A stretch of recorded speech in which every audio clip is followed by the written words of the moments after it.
Byłam pytana o ten zapach. To jest drugi raz w moim życiu, kiedy to się stało.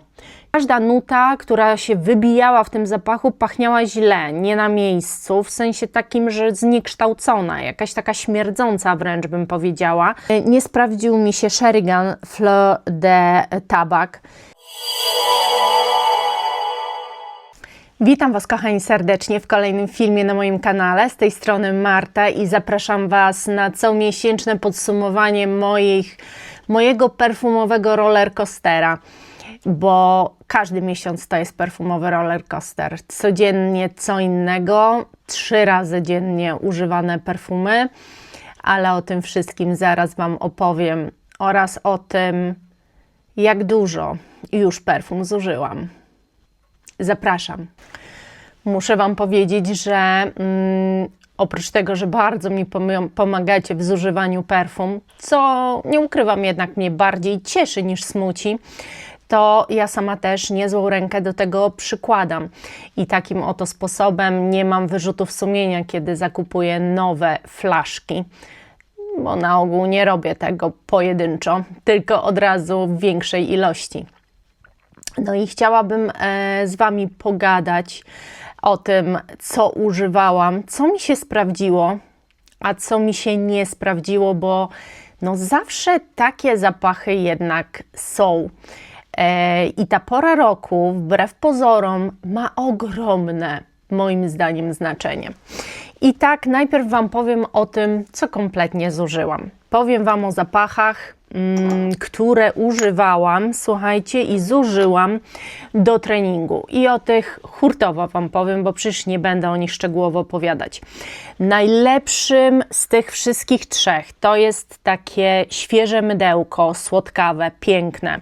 To jest bardzo świeży zapach, ale też bardzo ładny, a Charlie Red to jest połączenie, mam wrażenie, tych dwóch. Przepiękny jest ten zapach i najbardziej długotrwały. To jest zapach, który się utrzymywał bez problemu bardzo długo, także ten zapach no, ma świetne parametry. I teraz tak, one wszystkie to są oczywiście tanioszki za jakieś tam chyba do 20 zł. Zużyłam wszystko treningowo, czyli przed treningiem popsikałam się i szłam sobie na bieżnię. Bardzo szybko mi się zużywa takie perfumy, ale nie oszukujmy się, ja tego walę na siebie na fulla. Taka jest prawda. To nie jest, są 2 psiknięcia i dzięki temu ja tyle zużyłam. No nie oszukujmy się, nie, po prostu obsikuję się tym jak wariatka. I takim sposobem zużyłam 3, ale jak wiecie, ten już był zaczęty w marcu, więc tego już była połowa, jak zaczynałam kwiecień. Także poza tym tu akurat mamy 50 ml, to też chyba była 50, a ta 100. No ale to naprawdę się zużywa szybciutko. Kolejny zapach na samym początku miesiąca od razu zużyłam, La Vie Belle. On się zaczął psuć. Jak ja to poczułam, że już z nim tak nie do końca jest ok, to jest tak, że początek był dziwny już jak nie La Vie Belle, ale później już jak się tak ułożył, to było ok, więc postanowiłam go zużyć jak najszybciej i przez pierwsze 2 dni, bo tego nie miałam też jakoś strasznie dużo, po prostu używałam obficie. Zaznaczam obficie ten zapach i takim sposobem zużyłam. Oczywiście miałam wyjęty Chanel Chance au Tendre i tu dosłownie było tylko tyle na jedno dosłownie użycie. Na 1 dzień go nosiłam. Świetne parametry, no cały dzień go czułam, także przepiękny, kwaskowaty zapach, letni, świeży, orzeźwiający, bardzo bym powiedziała orzeźwiający, ale myślę, że póki co do mojej kolekcji nie wróci. Na razie o nim nie myślę i za nim jakoś za mocno nie tęsknię. Są inne zapachy, które bardziej mnie nęcą, nie ten. Wzięłam też na tapet Russian Tea. Ja Wam mówiłam, że może uda się, że w sumie nie wiem, ile tu jest w tym flakonie, ale że może uda się go zużyć. I powiem Wam, że używałam go 2 dni, jeden lejerując, a jeden po prostu sam. I stwierdzam, że ja bardzo lubię herbaciane zapachy. Uwielbiam herbaciane zapachy, bo one są trochę suchsze, są bardzo świeże, są turbo dobrze noszące się. To jest taki komfort scen dla mnie. Herbaciane zapachy to jest dla mnie komfort scen. Także Musk Milano Russian Tea to było coś turbo dobrze noszącego się i to zlejerowałam też raz z zapachem, z Kilianem, bo też chciałam wykończyć, mało mi tutaj zostało. To na 100% był Kilian, moim zdaniem Rolling in Love to był, chociaż płyn na to nie wskazuje, ale w każdym razie bardzo podobny. No waniliak. Kiliana, te damskie to wszystkie są na wanilii i jest ze sobą zmieszałam i dzięki temu ten ogólnie on jest taki bardzo bliskoskórny, te wszystkie Kiliana są takie, ale on był no taki mocno waniliowy, a dzięki temu nabrał większej świeżości.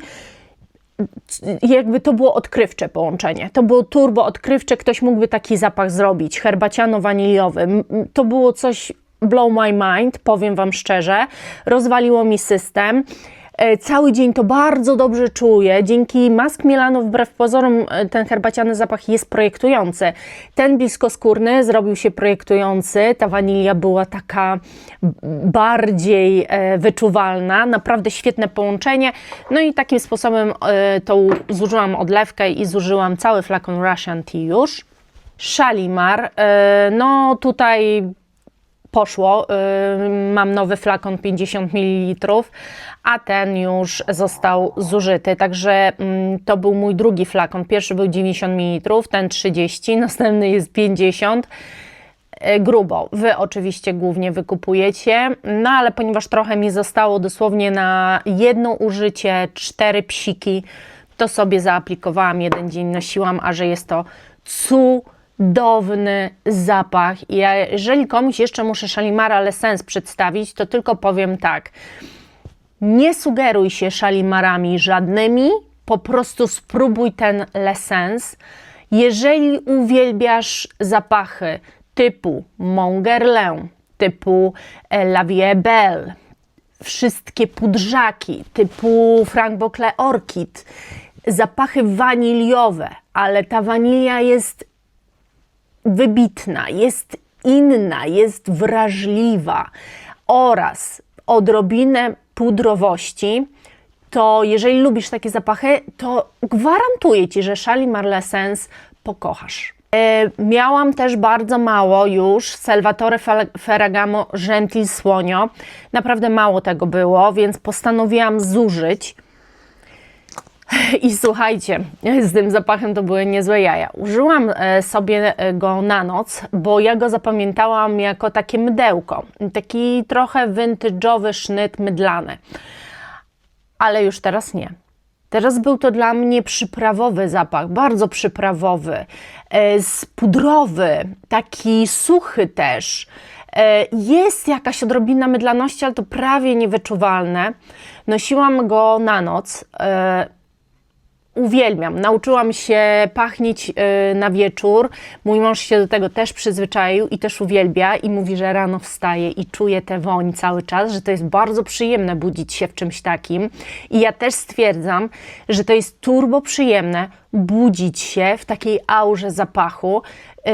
Od razu inaczej się zaczyna dzień. Już nie wspomnę o tym, że jak wieczorem tak się fajnie jeszcze na wieczór poperfumuję, to też cały ten wieczór jest dla mnie taki przyjemny. Kładzenie się do tego łóżka jest takie turbo przyjemne. Także nauczyłam się i bardzo lubię. Dzięki temu też używam naprawdę wszystkich swoich perfum. Dzięki temu też zużywam perfumy i to jest świetne. I te właśnie zużyłam na noc. Wyjęłam, zdecydowałam, nie wyjmowałam tego na kwiecień przy Was, tylko wyjęłam w trakcie miesiąca i zdecydowałam, że sobie zużyję. I trochę później już żałowałam, bo wyobraźcie sobie, że na początku mój mąż powiedział, że to chyba nie jego flow. Co mnie nie zdziwiło, bo sobie pomyślałam, no tak, Ty chyba nie przypadasz za tego typu woniami. Po czym następnego dnia dopsikałam się, nie musiałam, bo piżama pachniała tym cały czas, ale dopsikałam się, żeby wiecie, no zużywać. I on mówi, Boże, jakie to jest piękne. A ja mówię, wczoraj też tym pachniałam. To jest niemożliwe, mówi do mnie. Ja mówię, możliwe, ty po prostu, nie wiem, każdego dnia co innego. A on mówi, no dzisiaj mi turbo pasuje, przepiękny jest. Ja mówię, no właśnie, a jak ja ci wczoraj mówiłam, że jest przepiękny, że jest taki przyprawowy, że zobacz jak ta woń w ogóle, to mówiłeś, że nie, że to pachnie babcią. Tak mi powiedział pierwszego dnia, że te perfumy pachną babcią, czyli mają jakiś sznyt vintage'owy. A drugiego stwierdził, że nie, no to są nowoczesne perfumy, przepiękne, no trochę z babcinym sznytem, mówi do mnie. Ja mówię, też uważam, że są przepiękne. Także nagadałam się na temat Gentil Słonio, warte zakupu moim zdaniem, naprawdę. Dalej, Prakt. Pokazywałam Wam w mocarzach ten zapach i miałam go sporo, ale całą praktycznie zawartość odkupił ode mnie chłopak, ponieważ Prakt w tej formie, w której ja go miałam, nie jest już produkowany.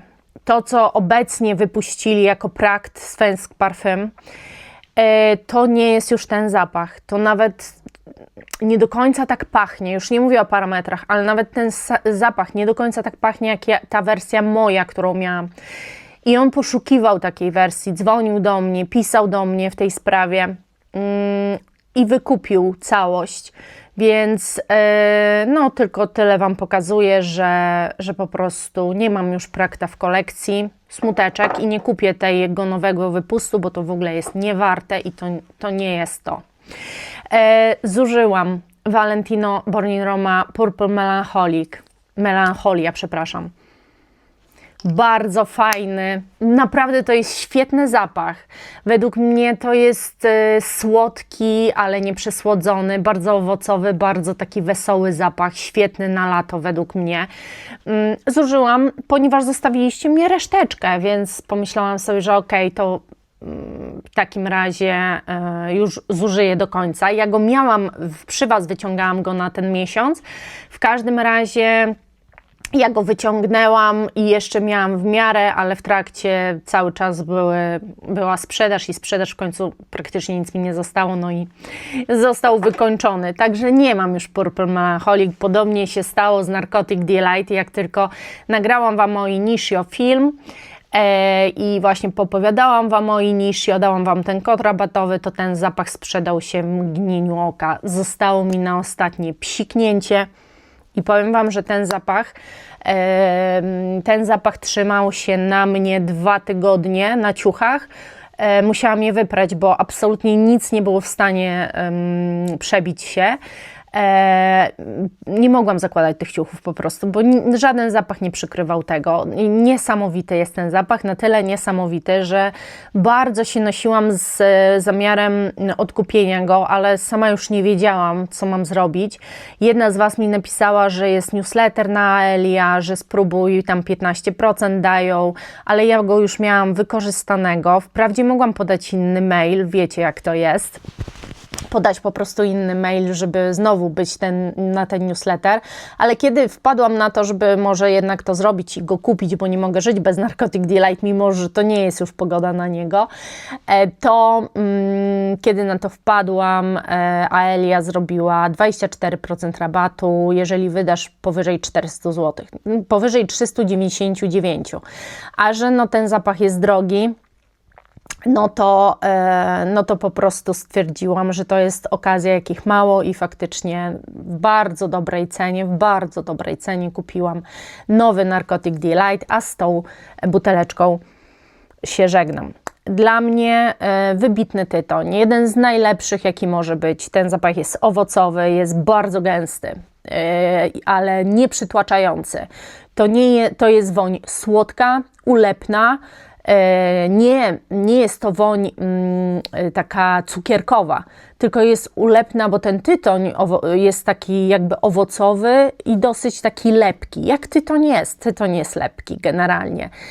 Natomiast to nie przytłacza, ten zapach po prostu Was otula. Jest niesamowity, także mam w kolekcji nowy flakon. Zużyłam, bo się okazało, że większość też Wam sprzedałam, było niewiele, a zapragnęłam pachnieć tym piżmem. I to jest Dita Von Teese, zapach Dita Von Teese. Niesamowity jest ten zapach. Ja uważam, że to jest po prostu, nie wiem czy jeszcze Ja uważam, że to jest... O, jeszcze patrzcie, da radę. Ja uważam, że to jest świetnie zrobiony zapach. Szkoda, że to jest tylko 30 ml. Szkoda, że to nie jest tak łatwo dostępne. Ale ten zapach to jest jedna z bardziej kobiecych kompozycji. To jest coś, czym nie pogardziłoby Guerlain. To jest coś, czym też nie pogardziłoby Chanel.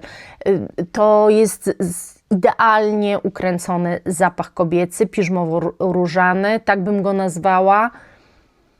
Dla mnie wybitny i nosiło mi się, ja się w nim czuję po prostu bosko. Zresztą w tym drugim zapachu Dita Von Teese, który jest Vedetta, który jest różany, ta róża tam też jest wybitna. Ona robi coś z wami, że się czujecie jak milion dolców. Po prostu petarda. Zużyłam też, miałam sprzedać, ale nikt nie chciał, więc pomyślałam, że kurczę, przecież ja zużyję. Bon Parfumé 501, pralinka, słodki, nie powiedziałabym, ponieważ to jest pralina paczulowa. Jest jakaś taka słodycz pralinowa, ale mimo wszystko jest to zapach perfumowy, jak ja to nazywam, czyli nie gourmandowy. Świetnie się go nosiło i cieszę się, że zdecydowałam się, że po prostu go sobie zużyję. Wzięłam na tapet i nie ma. Miałam też wyjętą miniaturkę z Crystal Saffron Matiere Premier. Przepiękny jest ten zapach, słuchajcie. To jest bardzo podobny zapach do Oud Maracuja z Maison Crivelli, ale jest świeższy, jest bardziej kobiecy, przystępny, nie tak dymny. Przepięknie się ten nosi. Ja w ogóle jestem fanką ogromną szafranu w perfumach. Ja uważam, że to tworzy taką aurę luksusu. Dla mnie szafran kojarzy się, zapach szafranu, bo nie mówię o przyprawie, ale o zapachu szafranu. Od razu te perfumy mi się kojarzą z czymś luksusowym, z czymś drogim, z czymś takim, wiecie. I ten zapach też taki jest. Gdybym miała całą butelkę, bym nie pogardziła, ale czy kupię całą butelkę? Ciągle się nad tym zastanawiam, będę szczera. Zużyłam też, bo miałam parę kropel, mimo że wyjęłam też EDT i też użyłam sobie EDT, zaraz o tym powiem, to stwierdziłam, że czas z Angel Nową to był flakon z dnia premiery. Czas się z nim pożegnać. I teraz na grupie poprosiłam, czy ktoś ma z roku premiery jakiś taki większy właśnie flakon Angel Nowej. Niestety nie odezwał się absolutnie nikt. A na Elixie te becze są takie no, słabawe. Już nie wiem, czy ten becz 2022 jeszcze jest dobry, czy już jest słaby. Ciężko powiedzieć. W każdym razie, w najgorszym wypadku myślę, że odkupię ten zapach w najnowszym beczu, jeżeli no po prostu w sklepie. Z tym, że boję się, bo Kasia Miskate mówi, że to absolutnie nie jest to. I parametry parametrami, ale jeżeli ta wersja tego zapachu jest w jakikolwiek sposób rozwodniona, to ja już wolę zostać przy EDT, bo to jest wersja właśnie, słuchajcie, rozwodniona tej wersji. Tu nie ma pudrowości i to jest rozwodniona malina, ale nadal pięknie pachnąca, także to zużyłam. Nadal przepięknie pachnąca, nadal fantastycznie się nosząca. I parametry EDT są rewelacyjne. Rewelacyjne. Tutaj absolutnie, słuchajcie, calutki dzień jesteście z tym zapachem, nie musicie się dopsikiwać. Przynajmniej na mnie malina gra cudownie. No i ostatni zapach, który zużyłam, mówiłam, że zużyję Kenzo World Power. Nikt nie chciał tego unikatu, a ja stwierdziłam, że ja jednak uwielbiam go i dlaczego miałabym go nie zużyć. Dlatego zaaplikowałam kilka razy na noc po Gentil Słonio i zużyłam. Zużyłam 2, 4, 6, 8, 10, 12, 14, 15 zapachów, ale oczywiście nie pełne pojemności, tylko resztki, że tak powiem. Co używałam, co mi się nie sprawdziło? Używałam Un Nuit Nomade Jardin de Misfa. Absolutnie mi się nie sprawdziło. Niestety wyszło gorzko. Wyszło bardzo dziwnie. Ja go w zimną porę testowałam i on przepięknie się układa. To jest otulacz, to jest taki gęściejszy zapach, ale to jest taki zapach, który przepięknie gra, jest trochę słodkawy. Tutaj teraz, w tym momencie, w taką cieplejszą trochę pogodę, jak go użyłam, wydał się brudny, ta słodycz wydała się dziwnie nienaturalna, zapach wyszedł nie, że syntetycznie, absolutnie nie ma w nim żadnej syntetyczności, ale każda nuta, która się wybijała w tym zapachu, pachniała źle, nie na miejscu, w sensie takim, że zniekształcona, jakaś taka śmierdząca wręcz bym powiedziała. Bardzo brzydko pachniał o tej porze roku i nie zalecam. Chyba że ktoś lubi takie eksperymenta. Natomiast no ja nie. Używałam swojej gruszki, przepiękna. Bardzo lubię Paname de Patou, Jean Patou. Świetny jest ten zapach. Ja naprawdę bardzo, bardzo go lubię. Znalazłam korek, bo jak go brałam na miesiąc kwiecień, to korka nie było. Ale udało mi się i znalazłam korek i naprawdę bardzo lubię ten zapach. To jest zapach też na lato, ale świetnie mi się teraz wiosną go używało. On dla mnie nie wypada syntetycznie. Mimo że gruszka często, gruszka, malina to są takie owoce, wszystkie są syntetyczne, ale potrafią nie brzmieć syntetycznie. No i ten dla mnie brzmi normalnie gruszkowo, przepięknie. Jeżeli ktoś nie lubi gruszki, to jest dla mnie 100% gruszki w gruszce. Miałam też wyjęte, słuchajcie, Kinetic Insomnia i muszę Wam powiedzieć, że to, co ten zapach ze mną robi, to jest jakaś magia. To jest zapach, który oszałamia mnie za każdym razem, kiedy go noszę. Tu są nuty morskie i teraz do mnie dopiero trafiło, że tu w ogóle to jest tak mocarny zapach, że oszałamia swoją projekcją.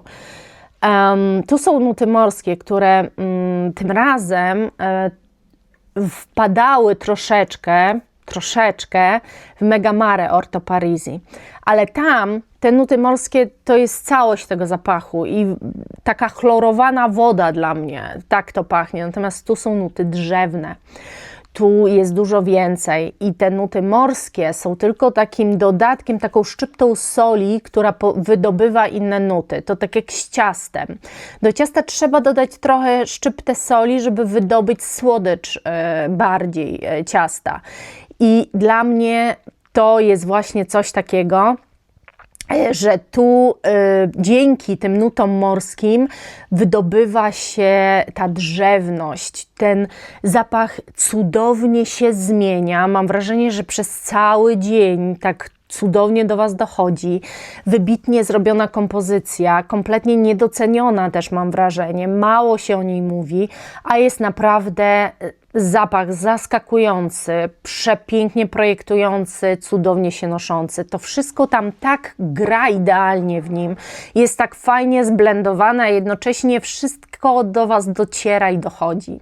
Miałam wyjęty też, to z Wami wyjmowałam, gardło mi już siada, Victoria's Secret Bombshell. Bardzo lubię te zapachy. One się zaczęły trochę pocić, więc ja się o nie martwiłam, ale no okej, pierwszy psik jest dziwny, ale później już to jest ten zapach, więc nic się z nim nie dzieje. Przestał się też pocić, więc wszystko jest ok. Prawdopodobnie po prostu to, że te zakrętki tutaj, to się połamało, to może w jakiś sposób to wpłynęło, nie wiem. Teraz wszystko było w porządku. Zapach jest po prostu świetny. No. On jest ogólnie opisywany i takie odczucie daje jako zapach kwiatowy, natomiast on się głównie składa z owoców, przeróżnych owoców.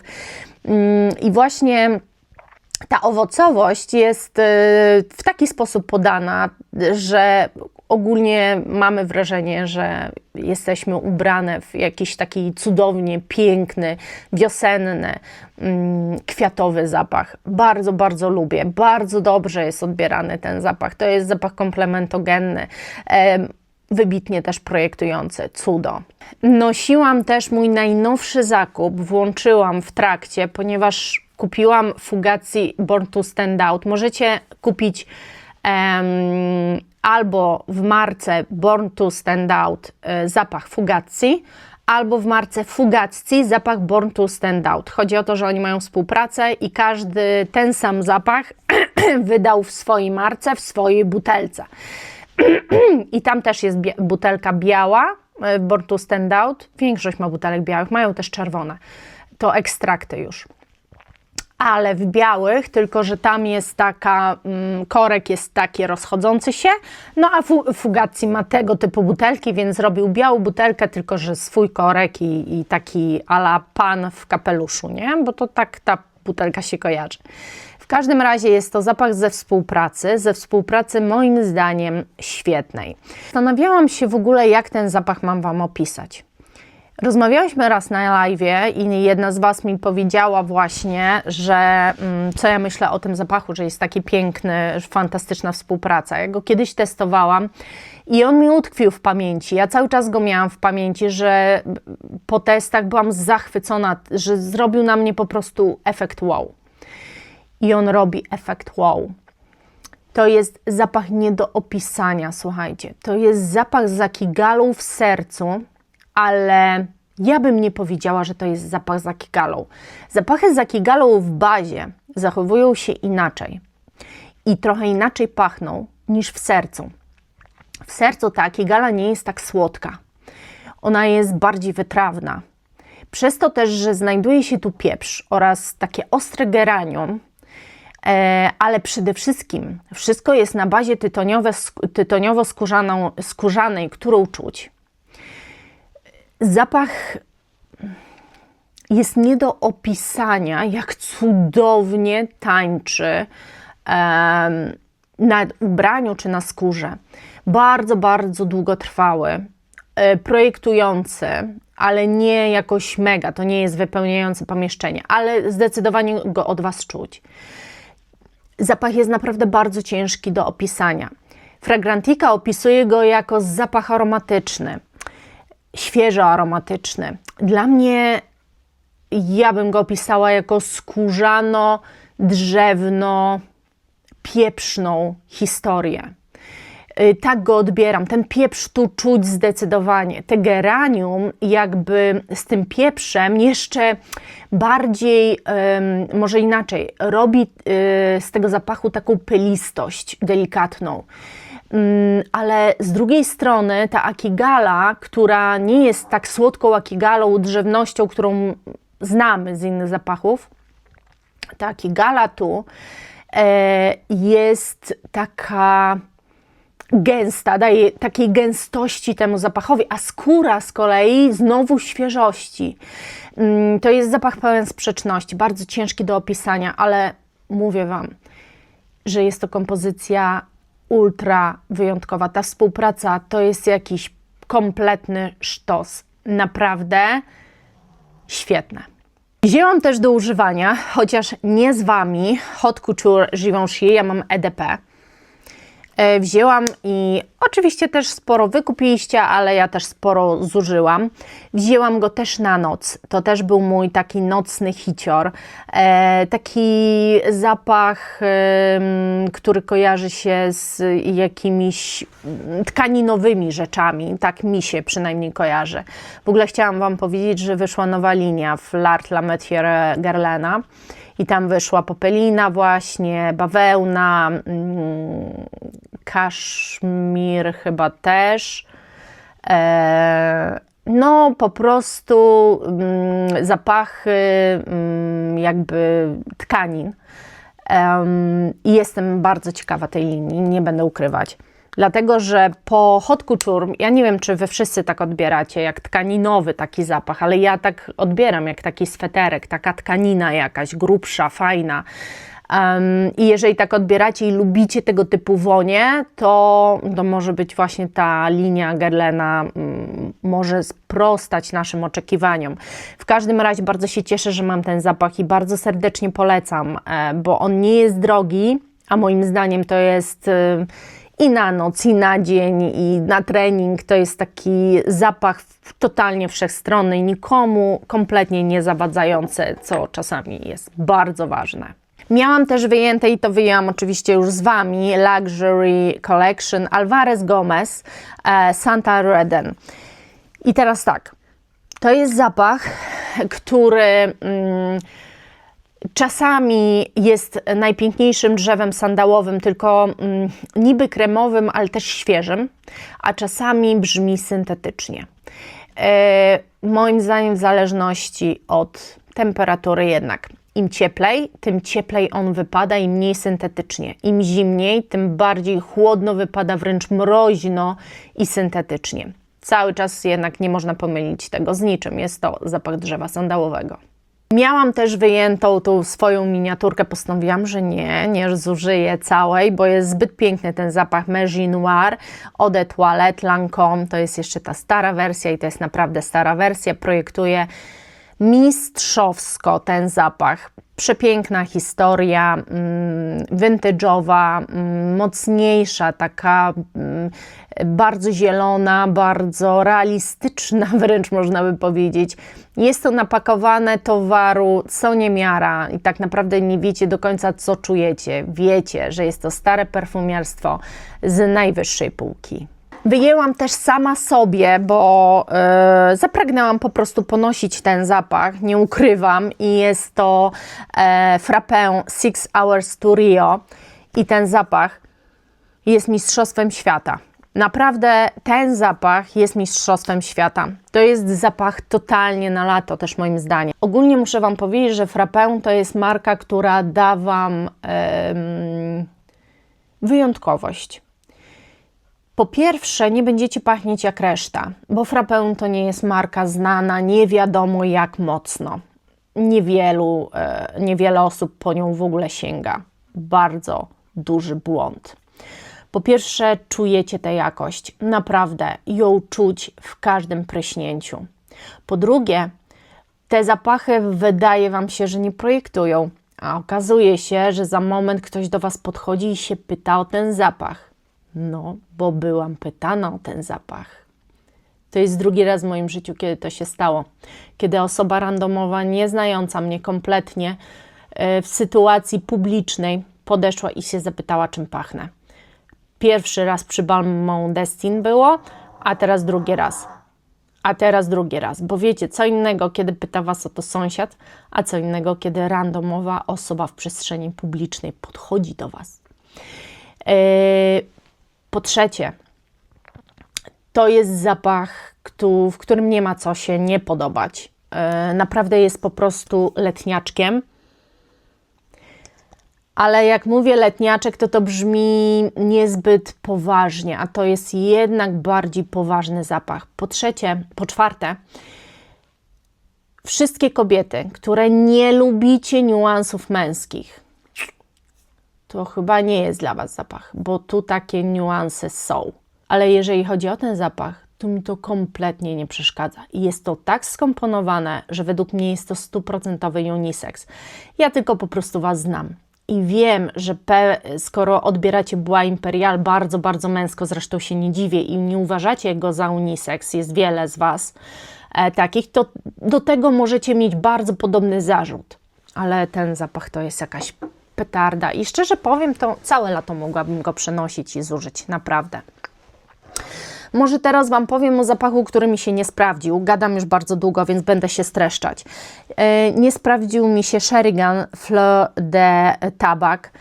Testowałam go w zimne, był przepiękny, ponieważ ten tytoń z tymi kwiatami, to połączenie była petarda, ale kiedy ubrałam go w 18 stopni, okazało się, że brzmi bardzo źle. Brzmiał po prostu syntetycznie, nie za dobrze.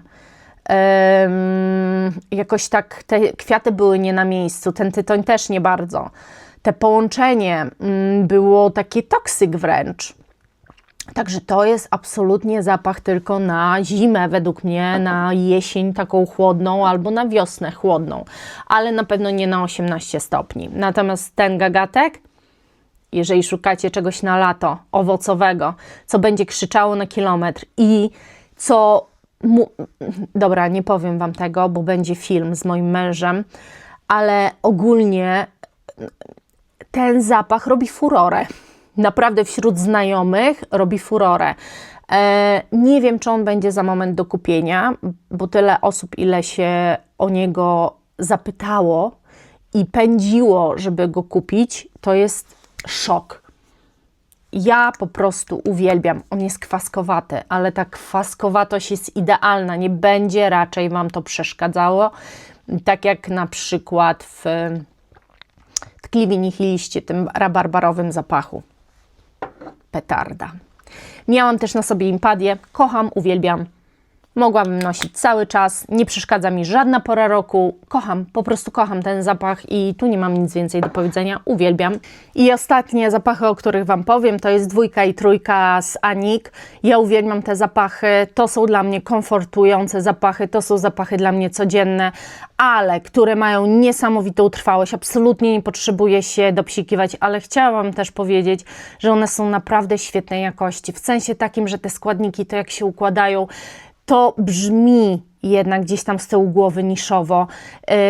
Naprawdę genialny. W ogóle ta 2 to mnie blow my mind. To jest tak świetny zapach.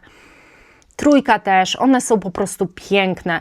Dla mnie genialna linia w ogóle wszystkich tych zapachów Anikę z marki A10 Bob. Dobra, słuchajcie, przebrnęłam przez to. Jestem w szoku. To był taki właśnie miesiąc. To był miesiąc projekcji, trwałości. Nie do końca udany, ale to jest mało z tego, co mi tak nie przypadło w tę pogodę do gustu. Cała reszta moim zdaniem się sprawdziła świetnie, nawet Initio Narcotic Delight, bo ta wiosna, nie wiem, czy się ze mną zgadzacie, jest trudną wiosną. W sensie takim, że ja cały czas marznę. Było kilka dni bardzo ciepłych, takich wręcz super, w których słońce prażyło, ale większość jednak był wiatr, był chłód. Powietrze dalej jest takie zimne dosyć i nie wszystkie te takie już wiosenno, bardziej letnie zapachy się sprawdzają. Z kolei te nam bardziej takie chłodne, to też za mały chłód, bo potrzebny jest większy. No ale to nie zawsze może wcelujemy. Ja za dzisiaj bardzo Wam dziękuję. Zaraz nagram właśnie perfumy na miesiąc maj, będę wybierała. Także bardzo Wam serdecznie dziękuję i buziaczki, kochani. Pa, pa!